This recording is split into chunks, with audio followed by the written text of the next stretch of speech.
what sustainability means to me now. Before going into this course, I never heard of the word, and it was difficult at the beginning to think of what it meant.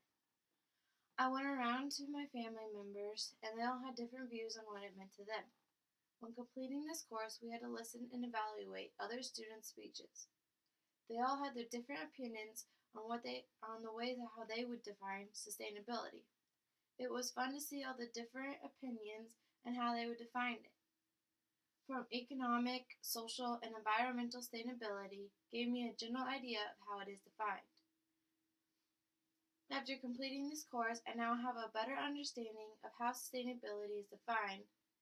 Sustainability means a way to better your community by creating a successful place to better the well-being of people by understanding what they need in the place they live. An event that has been happening in my little town of Nebraska has really caught my eye in how sustainability is used. All winter long, you are waiting for summer, to feel the heat of the sun on your skin and to get to wear shorts and a t-shirt and not worry about carrying that big, heavy coat of yours around. One exciting thing of summer is finally get to go swimming. Swimming is a huge summer sport, and mostly everyone has gone. From going to the swimming pool to taking a trip for the lake for a day. One issue here in Wood River, Nebraska, is that there's no swimming pool in the little town for the kids to use. There's a swimming pool out at the country club, but that's like 5 miles away from town.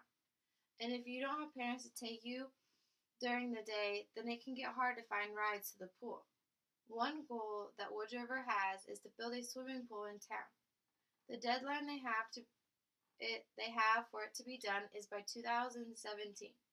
They will keep the country club pool open for another year in 2016, and then after that only for special events.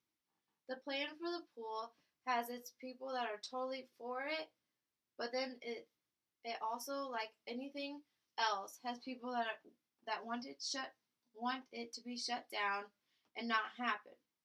For years they have wanted to build a swimming pool in the town of Wood River, Nebraska. As a little kid, I can remember people talking about building it. A couple of months ago, they had made up a plan to get it done. The new swimming pool is supposed to be in town and by the baseball fields. This is going to get more people to come to the pool and make the city more money. It's going to have a lazy river for people to relax in, a bunch of slides for kids to enjoy, climbing pads, a little kid play area, and a competition pool. In the competition pool, they want to hold club swimming meets. I guess you can keep the other part of the pool open during these seasons. It's pretty much going to be like a water park. Tons of people are in favor for it and think it's going to be a great idea to have a water park type pool in a small town. They've had fundraisers like a huge major band has came, a singer has came to Babel's Barn, which is a big building and big popular building in Wood River that people hold wedding receptions and all that there, and they had fundraiser and all the proceeds went to the pool planning. So that was kind of cool, and it's going to be a lot of money, and some people don't think it's worth the debt that might come with a huge pool like this. Wood River is 20 miles away from Grand Island, and there's a huge water park there. People that oppose the idea of this huge swimming pool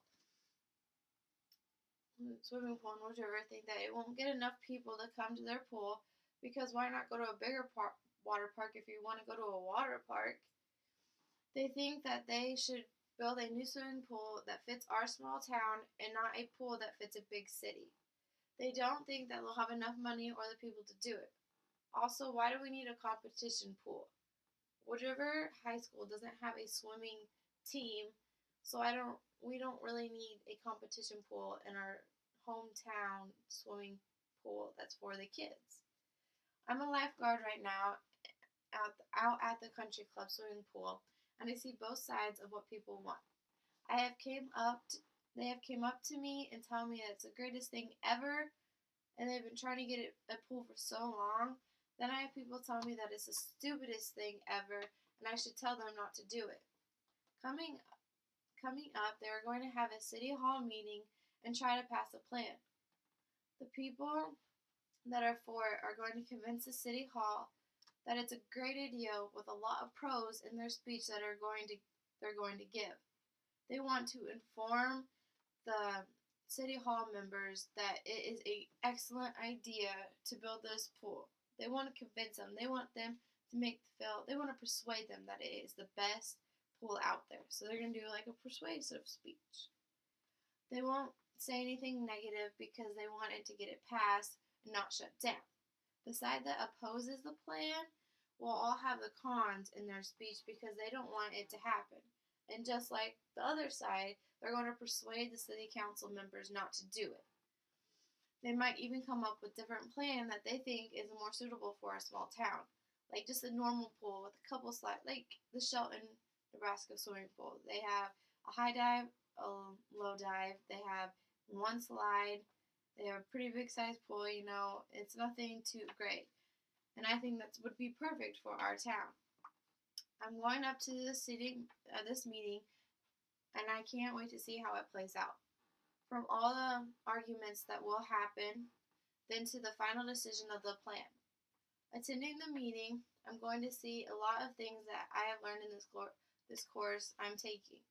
The city council will have to have good small group communication to see what is best for our town and the decision they make. The ways the speakers talks to their audience so that they will understand and won't get offended by something they said. I can't wait to go to this meeting and see what the outcome has to be.